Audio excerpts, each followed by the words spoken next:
Location, quality, the best.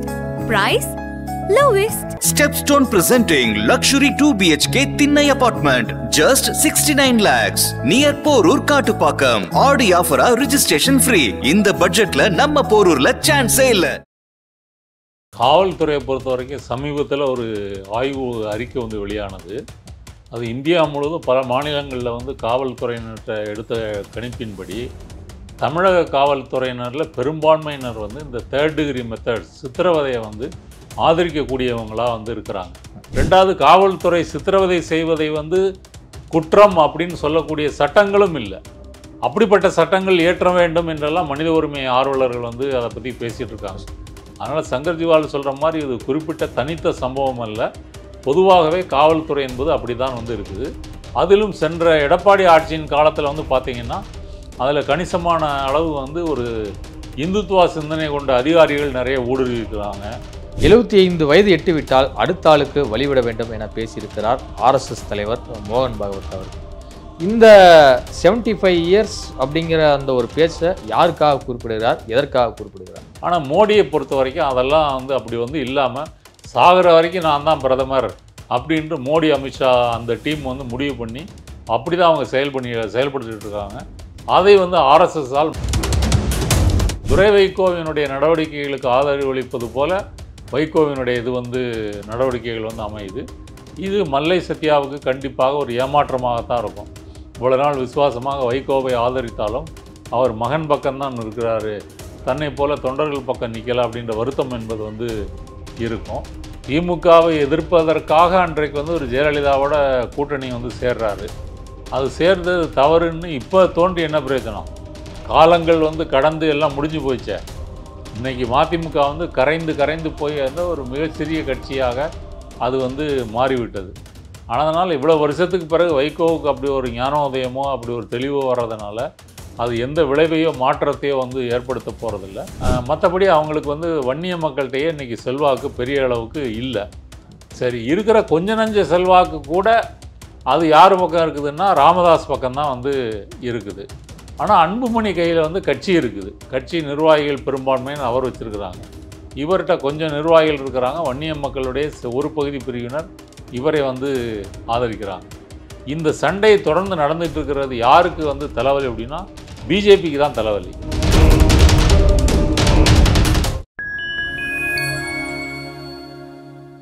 Fine time media நேயர்களுக்கு வணக்கம். நான் உங்கள் செங்குதுவன். நம்ம சிறப்பு நிகழ்ச்சியில் நம்மோடு இணைந்திருக்கிறார் அரசியல் விமர்சகரும் இடதுசாரி செயற்பாட்டாளருமான மதிப்பிற்குரிய திரு நாதன் அவர்கள். வணக்கம் சார். வணக்கம். திருப்புவனம் அஜித்குமார் கொலை வழக்கில் நிகிதா அவர்களுக்கு தொடர்பு இருக்கா அப்படிங்கிற மாதிரியான ஒரு கேள்வியை வந்து செய்தியாளர் வந்து கேட்டிருக்காங்க.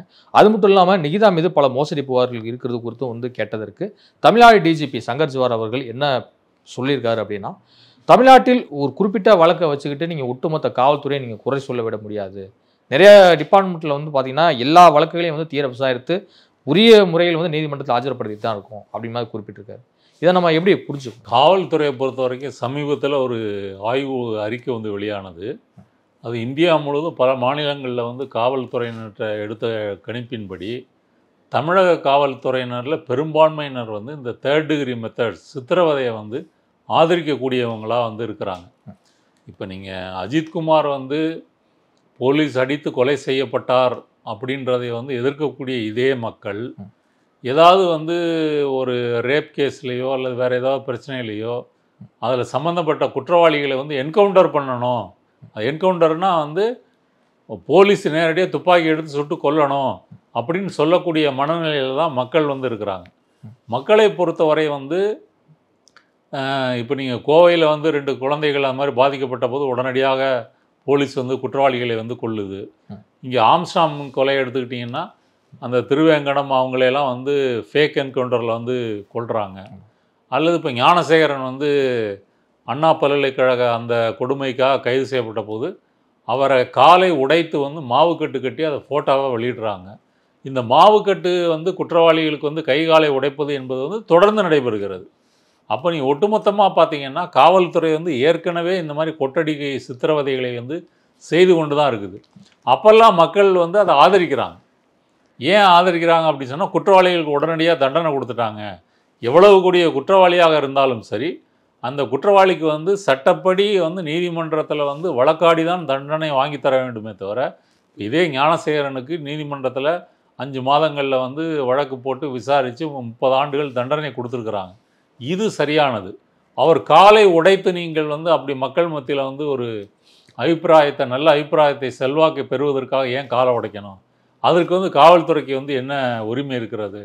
அப்போ நீங்கள் சட்டப்படி அறிவியல் பூர்வமாக விசாரிப்பதற்கு பதிலாக இந்த சித்திரவதை முறைகளை வந்து போலீஸ் வந்து செய்யுது. அதில் தான் வந்து சமயத்தில் அது எல்லை மீறி வந்து அது அஜித்குமார் கொலையாக இருக்குது, சாத்தான்குளம் அப்பா மகன் கொலையாக இருக்குது, அல்லது ஸ்டெர்லைட் எல்லாம் திட்டம் போட்டே சுட்டுக் கொள்கிறாங்க. 13 பேரை வந்து போலீஸ் வந்து பிளான் பண்ணியே வந்து சுட்டுக் கொள்கிறாங்க. அதனால் இது வந்து ஒட்டுமொத்த காவல்துறையுமே அப்படி தான் பயிற்றுவிக்கப்பட்டிருக்குது. அப்படி தான் அவர்கள் குற்றவாளிகளை வந்து நடத்துகிறார்கள். சட்டப்பூர்வமாக நடத்துறது இல்லை. 2வது, காவல்துறை சித்திரவதை செய்வதை வந்து குற்றம் அப்படின்னு சொல்லக்கூடிய சட்டங்களும் இல்லை. அப்படிப்பட்ட சட்டங்கள் ஏற்ற வேண்டும் என்றெல்லாம் மனித உரிமை ஆர்வலர்கள் வந்து அதை பற்றி பேசிகிட்டு இருக்காங்க. அதனால் சங்கர் ஜிவால் சொல்கிற மாதிரி இது குறிப்பிட்ட தனித்த சம்பவம் அல்ல. பொதுவாகவே காவல்துறை என்பது அப்படி தான் வந்து இருக்குது. அதிலும் சென்ற எடப்பாடி ஆட்சியின் காலத்தில் வந்து பார்த்திங்கன்னா அதில் கணிசமான அளவு வந்து ஒரு இந்துத்துவா சிந்தனை கொண்ட அதிகாரிகள் நிறைய ஊடுருவிருக்கிறாங்க. 2வது வந்து நீங்கள் 2000க்கு பிறகு படித்து வந்த அந்த இளைஞர்கள் அவங்க மத்தியில் எல்லாமே இந்த மாதிரியான போக்கு என்பது வந்து அதிகமாக இருக்குது. இன்ஸ்டன்ட் ஜஸ்டிஸ் அப்படின்றப்போ சட்டப்படி நம்ம நடக்கணும் அப்படின்றது மாதிரி இல்லாமல் அது இப்படி பல காரணங்கள் வந்து சொல்ல முடியும். 75 வயது எட்டிவிட்டால் அடுத்த ஆளுக்கு வழிவிட வேண்டும் என பேசியிருக்கிறார் RSS தலைவர் மோகன் பாகவத் அவர்கள். இந்த 75 இயர்ஸ் அப்படிங்கிற அந்த ஒரு பேச்சை யாருக்காக குறிப்பிடுகிறார், எதற்காக குறிப்பிடுகிறார்? நீங்கள் பிஜேபியை பொறுத்த வரைக்கும் பார்த்தீங்க அப்படின்னு சொன்னால், நீங்கள் ராமர் கோயிலை வைத்து பிஜேபி ஒரு பெரிய கட்சியாக மாற்றினது வந்து அத்வானி. 90களில் வந்து ரத யாத்திரையை வந்து நடத்தி அதை ரத்த யாத்திரையாக மாறி, அதன் பிறகு வந்து 92ல் வந்து பாப்ரி மஸ்ஜித் வந்து இடிக்கப்பட்டு, அதன் பிறகு வந்து வாஜ்பாய் தலைமையில் வந்து பிஜேபி வந்து வெற்றி பெற்று, அப்போ வந்து அத்வானி தான் உள்துறை அமைச்சர். அதுக்கு அடுத்த தேர்தலில் வந்து அவர் தான் பிரதமராக வருவாங்கன்ற பேச்செல்லாம் நடந்தது. இப்படி இருக்கும்போதே அவங்கெல்லாம் வயசாயிருச்சுன்னு சொல்லி வந்து ஓரங்கட்டப்படுகிறார்கள். அத்வானியோ, முரளி மனோகர் ஜோஷியோ, உமா பாரதியோ இவங்கெல்லாம் வந்து ஓரங்கட்டப்படுறாங்க. அந்த டைமில் வந்து மோடி வந்து 2002 குஜராத் கலவரத்தின் மூலமாக இந்துக்களின் காவலனாக அவர் வந்து பாஜக தொண்டர்கள் அவரை கொண்டாடுறாங்க. 2000 முஸ்லீம் மக்கள் வந்து கொலை செய்யப்படுறாங்க. இந்த மாதிரி ஒரு மிலிட்டண்டான லீடர் வந்தால் தான் நம்ம வந்து இந்துக்களை வந்து பாதுகாக்க முடியும், முஸ்லீம்களை எல்லாம் ஒரு அச்சுறுத்தி வச்சுருக்க முடியும் அப்படின்னு வந்து நினைக்கிறாங்க. பிஜேபியை பொறுத்தவரை, RSS பொறுத்த வரைக்கும் யார் வந்து தீவிர இந்துத்துவா பேசி பணி செய்கிறாங்களோ அவங்கள தான் தொண்டர்கள் வந்து ஆதரிப்பாங்க. அப்படி தான் மோடி வந்து முன்னிலைக்கு வருகிறார். அப்படி தான் அவர் பிரதமர் வேட்பாளருக்கும் வந்து பரிந்துரைக்கப்பட்டு ஜெயிக்கிறார்.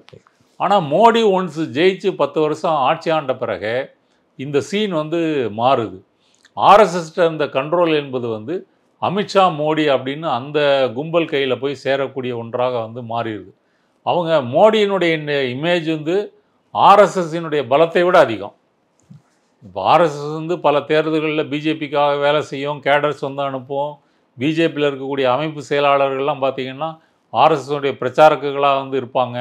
இதெல்லாம் நடந்துகிட்டு இருக்கும்போது அவங்களையெல்லாம் விட மோடியினுடைய இமேஜ் வந்து லார்ஜர் தென் RSS அப்படின்றது மேலே வந்து உருவாக்கிட்டாங்க. நீங்கள் பார்த்தீங்கன்னா பல மாநில சட்டமன்ற தேர்தல்களில் உள்ளூர் தலைவர்களை விட்டு மோடியின் முகத்தை போட்டு தான் அவங்க வந்து ஓட்டு கேட்பாங்க. இப்படி ஒரு இதை வந்து மாற்றிட்டாங்க. அதனால் மோகன் பகவத் வந்து அப்படியே சொன்னாலும் அது வந்து பிஜேபி தொண்டர்களோ அல்லது வந்து RSS தொண்டர்களோ அல்லது அமித்ஷா, மோடியினுடைய லீடர்ஷிப்பை ஏற்றுக்கொண்டவர்களோ மோகன் பகவத்தினுடைய கருத்தை வந்து ஏற்றுக்குவாங்களா அப்படின்றது ஒரு கேள்வி. RSS பொறுத்த வரைக்கும் அப்படி ஒரு விருப்பம் வந்து ஒரு மறைமுகமாக இருக்குதுன்னு வேணால் சொல்லலாம். அதை அமுல்படுத்தக்கூடிய இடத்துல வந்து மோகன் பகவத் வந்து இல்லை. இப்போ RSSக்கும் பிஜேபிக்குமான இந்த முரண்பாடு என்பது வந்து ஒரு நட்பு முரண்பாடு. இப்போ மோகன் பகவத்துக்கும் 75 வயசு ஆக போகுது. இப்போ அவரும் வெளியே விட்டுட்டு இன்னொரு RSS தலைவரை வந்து கொண்டு வரணும்.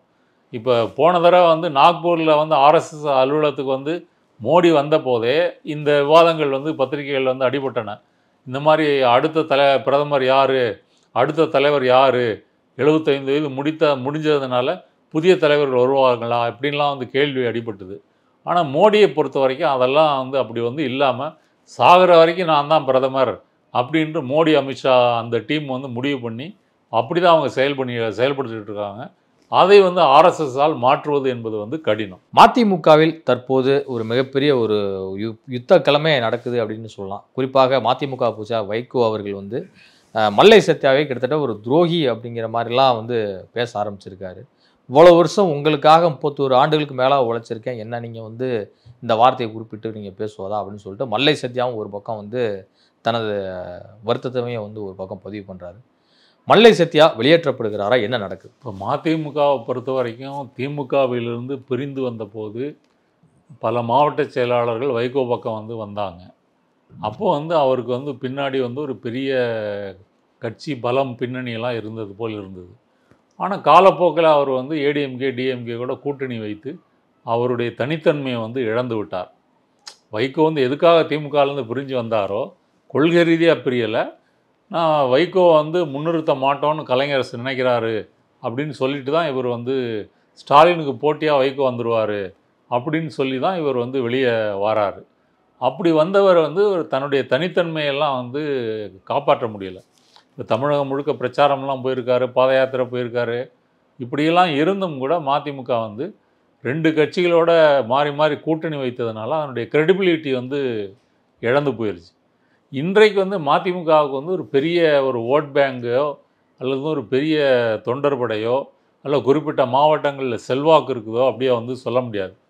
திமுகவினோடு இவர்கள் பேச்சுவார்த்தை நடத்தி கிடைக்கின்ற சீட்டுகளில் இவங்க வேட்பாளர் வந்து திமுகவினுடைய ஆதரவால் வெற்றி பெற முடியுமே தவிர இவங்களுடைய சொந்த செல்வாக்கில் வெற்றி பெறக்கூடிய நிலைமையில் வந்து இல்லை. நீங்கள் சொன்னது போல் வந்து மல்லை சத்யாலாம் ஆரம்ப காலத்திலேருந்து வைகோ கூட ட்ராவல் பண்ணிகிட்ருக்கிறவர். அவர் வந்து பட்டியல் சமூகத்தை வந்து சேர்ந்தவர். ஆனால் தன்னுடைய மகனுக்கும் துரை வைகோவுக்கும் மல்லை சத்யாவுக்கும் பிரச்சனைன்னு வரும்போது வைகோ இயல்பாகவே தன்னுடைய மகன் பக்கம் வந்து நிற்கிறாரு. எப்படி நீங்கள் ராமதாஸ் கட்சியில் வந்து அப்பா மகன் சண்டை வந்து நடந்துக்கிட்டு இருக்குதோ, துரை வைகோவினுடைய நடவடிக்கைகளுக்கு ஆதரவு அளிப்பது போல் வைகோவினுடைய இது வந்து நடவடிக்கைகள் வந்து அமையுது. இது மல்லை சத்யாவுக்கு கண்டிப்பாக ஒரு ஏமாற்றமாகத்தான் இருக்கும். இவ்வளோ நாள் விசுவாசமாக வைகோவை ஆதரித்தாலும் அவர் மகன் பக்கம்தான் இருக்கிறாரு, தன்னை போல தொண்டர்கள் பக்கம் நிற்கலை அப்படின்ற வருத்தம் என்பது வந்து இருக்கும். வைகோவும் அந்த மாதிரி உணர்ச்சி வசப்பட்டு சமயத்தில் வந்து அதிகமாக பேசக்கூடிய தன்மை உள்ள ஒரு தலைவர் தான். அவர் வந்து இந்த பிரச்சனையில் வந்து மகன் பக்கம் நிற்கிறாரு, மல்லை சத்யா பக்கம் வந்து நிற்கலை. இதை தாண்டி வந்து இதெல்லாம் ஒரு பெரிய பிரச்சனையை வந்து மதிமுகவுக்குள்ளே வந்து ஏற்படுத்த முடியாது. மல்லை சத்யாவோ பிரிஞ்சு தனி ஒரு கட்சி ஆரம்பித்து அப்படியும் ஒன்று பண்ணிட முடியாது. இல்லை அவர் வந்து அவரை வந்து வைத்துக்கொள்கிறதுனாலையோ இல்லை விலக்கிறதுனாலையோ மதிமுகவுக்கு வந்து ஒரு பெரிய நன்மை கிடைச்சிரும் அப்படின்னு சொல்ல முடியாது. சொல்லப்போனால் இருக்கிற தொண்டர்கள் மத்தியில் வந்து மல்லை சத்யா வந்து நீக்கிறது என்பது வந்து ஒரு பரிதாபத்தையும் ஒரு அதிருப்தியும் வந்து ஏற்படுத்தலாம். ஆனால் அது பாதிப்பு ஏற்படுத்தக்கூடிய அளவுக்கு அந்த தொண்டர் எண்ணிக்கை வந்து அதிகமாக இல்லை. அதனால் அரசியலில் இது ஒரு பெரிய பிரச்சனையை வந்து ஏற்படுத்த போகிறதில்ல அப்படின்றதான் என்னுடைய கருத்து. ஒருவேளை மல்லை சத்யா அவர்கள் அவர் ஆல்ரெடி இருந்த தாய் கட்சியான திமுக இணைய எதுவும் வாய்ப்பு இருக்கா? அது இணையலாம், இணையாமல் போகலாம். அது முடிவு வந்து திமுக கையில் இருக்குது. இப்போ மதிமுக வந்து கூட்டணி கட்சியில் இருக்கிறதுனால கூட்டணி கட்சியிலேருந்து ஒரு தலைவர்கள் வந்து சேருவதை வந்து பொதுவாக திமுக வந்து விரும்பாது. ஏன்னா அது கூட்டணி கட்சியோட வந்து ஒரு பிணக்கை முரண்பாட்டை வந்து ஏற்படுத்தும். ஆனால் அதே போல் மல்லை சத்யாவை அப்படி சேர்த்துக்கிட்டாங்கன்னா அது ஒரு முரண்பாட்டை வந்து தோற்றுவிக்கும். ஆனால் அந்த மதிமுக கூட்டணிக்குள்ள விரசல் ஏற்படும். ஆனால் அந்த விரசல் ஏற்பட்டு பெரிய பாதிப்பை ஏற்படுத்தக்கூடிய அளவுக்கு மதிமுகவுக்கு வந்து வாக்கு வங்கி என்பது வந்து இல்லை. அதே சமயம் வந்து வைகோவின் மனதை காயப்படுத்தக்கூடாது அப்படின்னு வந்து திமுக வந்து யோசிக்கலாம். இல்லை நாங்கள் சேர்த்துக்குவோம், ஒன்றும் பிரச்சனை இல்லை, நீங்கள் வந்து உங்களுக்கு வழக்கமாக கொடுக்குற சீட்டை கொடுக்குறோம், நீங்கள் போட்டிடுங்க அப்படின்னு கூட எடுக்கலாம். இப்போ திமுக மல்லை சத்யாவை சேர்த்துக்கொள்வதாக இருந்தாலும் அது மதிமுகவில் ஒன்றும் பண்ண முடியாது. அதே போல் வந்து மதிமுக மல்லை சத்யா வந்து சேர்க்காமல் போனதுனாலே மதிமுகவுக்கு வந்து பெரிய லாபம் அப்படின்னு வந்து சொல்லிட முடியாது. அதனால் மொத்தமாக பார்க்கும்போது மதிமுகவினுடைய பலம் என்ன, செல்வாக்கு என்ன, அதை வைத்து தான் வந்து பார்க்கணும். நீங்கள் 2014 மக்கள் நல கூட்டணியில் வைகோ இருக்கிறாரு. அதில் இருந்து கூட அவங்க வந்து ஒரு ஸ்பாய்லராக அதிமுக வெற்றிக்கு தான் அவங்க வந்து பாடுபட்டாங்களே தவிர திமுகவினுடைய சேர வேண்டிய வாக்குகளை அவர்கள் பெற்றதுனால வந்து ஜெயலலிதா வந்து ஜெயிக்க முடிஞ்சுது. அதுக்கு பிறகே வந்து பார்த்திங்கன்னா வைகோவுக்கு வந்து ஒரு இறங்குமுகம் தான். அதனால் வந்து மல்லை சத்யா வந்து திமுகவில் சேர்றாரா, சேர்க்கப்படுறாரா, இல்லை சேராமல் போகிறாரா, இதெல்லாம் ஒரு பெரிய பிரச்சனையே இல்லை. 2006ஆம் ஆண்டு நான் திமுக மாநாட்டிற்கு செல்லாமல் போயஸ் கார்டன் வீட்டுக்கு போனதான் வந்து நான் செய்த தவறு அப்படின்னு பேசியிருக்கிறாரு. இவ்வளோ வருஷம் கழிச்சு இதை பேச வேண்டிய அவசியம். இப்போ நீங்கள் வயசான காலத்தில் வந்து மலரும் நினைவுகள் வந்து தோன்றும் இல்லையா? நீங்கள் அந்த இளமையில் வந்து எப்படி இருந்தோம், எப்படி பேசணும், எப்படி நடந்துக்கிட்டோம். ஒரு ஈழத்துக்கு பயணம் போயிட்டு வந்திருக்கிறாரு. இவரால் வந்து விடுதலை புலிகளுனால வந்து கலைஞர் உயிருக்கு ஆபத்து அப்படின்னு தான் அந்த பிரச்சனை வந்து ஒரு திமுகலேருந்து வெளியே வராரு. அதனால் இவர் திமுகவை எதிர்ப்பதற்காக அன்றைக்கு வந்து ஒரு ஜெயலலிதாவோட கூட்டணி வந்து சேர்றாரு. அது சேர்ந்தது தவறுன்னு இப்போ தோன்றி என்ன பிரயோஜனம்? காலங்கள் வந்து கடந்து எல்லாம் முடிஞ்சு போயிச்சே. இன்றைக்கி மதிமுக வந்து கரைந்து போய் அந்த ஒரு மிகச்சிறிய கட்சியாக அது வந்து மாறிவிட்டது. அதனால் இவ்வளோ வருஷத்துக்கு பிறகு வைகோவுக்கு அப்படி ஒரு ஞானோதயமோ அப்படி ஒரு தெளிவோ வர்றதுனால அது எந்த விளைவையோ மாற்றத்தையோ வந்து ஏற்படுத்த போகிறதில்ல. அவரை பொறுத்த வரைக்கும் நானும் ஒரு முக்கியமான தலைவராக தமிழ்நாட்டில் வந்து இருந்திருப்பேன், அந்த வாய்ப்பை மிஸ் பண்ணிட்டேன் அப்படின்னு ஒரு சோகமான ஒரு தன்னிலை விளக்கம் தான் அந்த கருத்து. பாட்டாளி மக்கள் கட்சியின் நிறுவனர் ராமதாஸ் அவர்களுக்கும் அக்கட்சியின் தலைவர் அன்புமணி அவர்களுக்கும் தொடர்ந்து அந்த மோதல் போக்கு என்பது இப்போ நாளுக்கு நாள் அதிகரித்து வருவது வந்து பார்க்குறோம். இப்போ கடந்த சில மாதங்களாகவே இருவருக்கும் அந்த மாநாட்டிற்கு பிறகு தான் வந்து இவ்வளோ பெரிய விரிசல் வந்து உண்டாகி கிட்டத்தட்ட 2 அணிகளாக தான் இன்னைக்கு வந்து பிரிஞ்சு நிற்கிறாங்க. ஆனால் என்ன இருந்தாலும் 2 அணியினருமே வந்து போஸ்டர், பேனர் எல்லாத்துலேயுமே வந்து இருவருடைய புகைப்படங்களுமே வந்து இடம்பெற தான் வந்து செய்கிறாங்க. இதனை தாண்டி இன்னைக்கு ராமதாஸ் அவர்கள் என்ன பேசியிருக்காரு அப்படின்னா, நான் என்னுடைய வீட்டில் நான் உட்காரும் இடத்துலேயே வந்து ஒட்டு கேட்கும் கருவியை வந்து வச்சுருக்காங்க. இந்த கருவி வந்து லண்டனில் வாங்கப்பட்டதான், இதுக்கு வந்து ஆய்வுக்கு அனுப்புகிறோம் அப்படிங்கிற மாதிரிலாம் குறிப்பிட்டிருக்காரு. என்ன இவ்வளோ தூரம் நடக்குது அவரை சுற்றி? அப்போ மகனே அப்பா வந்து உளவு பார்க்குறாரு போல இருக்கு. இது வந்து நீங்கள் ராமதாஸுக்கும் அன்புமணி ராமதாஸுக்கும் நடக்கிற சண்டை என்பது வந்து ஒரு கொள்கை சண்டை கிடையாது, ஒரு ஈகோ மட்டுமே ஆன சண்டையும் கிடையாது. அந்த கட்சியினுடைய சொத்துக்கள், அறக்கட்டளைகள், அதை வந்து யார் வந்து பிரித்து கொள்வது அப்படின்றதில் ஏற்பட்ட மோதல் தான் இந்த மோதலை தவிர கொள்கைப்பூர்வமான மோதல் வந்து இல்லை. இதற்கு முன்னாடியே ராமதாஸ் வந்து மைக்கு முன்னாடி என்ன சொல்லியிருக்காரு, தன் மனைவி மேலே வந்து இதை பாட்டிலால் வந்து எரிஞ்சார், அவங்க மேலே பட்டிருக்கோம், இப்படி வந்து என் மனைவியை கொல்ல பார்த்தாரு, இப்படிலாம் வந்து பேசியிருக்கிறாரு. இப்போ இதெல்லாம் நடந்திருக்கும்போது ஒட்டுக்கேட்பு கருவி வந்து இருக்கிறதா அவர் சொல்கிறது வந்து அது உண்மையாக இருக்கிறதுக்கு வந்து வாய்ப்பு இருக்குது. அன்புமணி வந்து அப்பாவே வந்து உளவு பார்த்துருக்கிறாரா அப்படின்னு ஒரு கேள்வி வந்து இருக்குது. இதில் முக்கியமான பாயிண்ட் வந்து என்ன அப்படின்னு சொன்னால், பாமகவை பொறுத்த வரைக்கும் வந்து அது வந்து ஒரு சமூகத்தின் கட்சியாகத்தான் அறியப்படுகிறது. எல்லா மக்களும் இல்லை, எல்லா மக்களுக்குமான கட்சின்னு அவங்க சொல்லிக்கிட்டாலும் அவங்க கட்சி ஆரம்பித்தது வந்து இன்னைய வரைக்குமே அது வந்து வன்னியர்களுக்கான கட்சியாக தான் வந்து அறியப்படுகிறது. வன்னிய மக்களை பொறுத்த வரைக்கும் அன்புமணியோட ராமதாஸுக்கு தான் செல்வாக்கு வந்து அதிகம். அவர் தான் எல்லா கிராமங்களுக்கும் சுற்றுப்பிரயாணம் போய் அப்படி ஒரு செல்வாக்கை வந்து திரட்டியிருக்கிறாரு. வன்னியர் சங்கம் வந்து பல கிராமங்களில் காலூன்றுவதற்கு அவருடைய பிரச்சாரமும் பயணமும் தான் வந்து காரணம். அதுதான் பின்னாடி வந்து பாமகவாக மாற்றப்படுகிறது. பாமகவாக மாற்றப்பட்ட பிறகு அவர் வந்து தன்னுடைய குடும்பத்தினர் யாரும் வந்து அதிகாரத்துக்கோ கட்சிக்கோ வரமாட்டாங்க அப்படின்னு சபதம்லாம் எடுக்கிறாரு. அவரே எடுத்த சபதத்தை மீறி வந்து மகனை கொண்டு வராரு. 36 வயசில் வந்து அமைச்சராகிறாரு. பின்னாடி தப்பு பண்ணிட்டேன் அப்படின்னு வந்து சொல்கிறாரு. அன்புமணியை பொறுத்த வரைக்கும் அவர் வந்து நேரடியாக தொண்டர்கள், மக்கள் பிரச்சனைகள், வன்னியர்களுக்குள்ள பிரச்சனை, இடஒதுக்கீடு இதன் மூலமாக வளர்ந்து தலைவரானவர் இல்லை. அவர் ராமதாஸின் மூலமாக திணிக்கப்பட்ட ஒரு தலைவர் தான். அதனால் வந்து மக்கள் செல்வாக்கு வந்து வன்னிய மக்களுடைய ஓரளவு, இப்போ வன்னியர்கள் எடுத்துக்கிட்டிங்கன்னா அவங்க பாமகவுக்கு தான் ஓட்டு போடுறாங்க அப்படின்றதே ஒரு மாயை. வன்னிய மக்களை பொறுத்த வரைக்கும் பாமகவை விட திமுக, அதிமுக மற்ற கட்சிகளுக்கு ஓட்டு போடுவது தான் வந்து அதிகம். பாமக வந்து வன்னிய மக்கள்கிட்டயே ரொம்ப அம்பலப்பட்டு போயிடுச்சு அப்படின்றதான் அதனுடைய வாக்கு சதவீதம் வந்து குறைந்து போனதுக்கு வந்து காரணம். தனித்து போட்டியிட்டால் அவங்க வெற்றி பெற முடியாது. போன தடவை கூட கூட்டணி கட்சியினால தான் அவங்க வந்து 4 இடங்களில் ஜெயிக்க முடிஞ்சதே தவிர மற்றபடி அவங்களுக்கு வந்து வன்னிய மக்கள்கிட்டயே இன்றைக்கி செல்வாக்கு பெரிய அளவுக்கு இல்லை.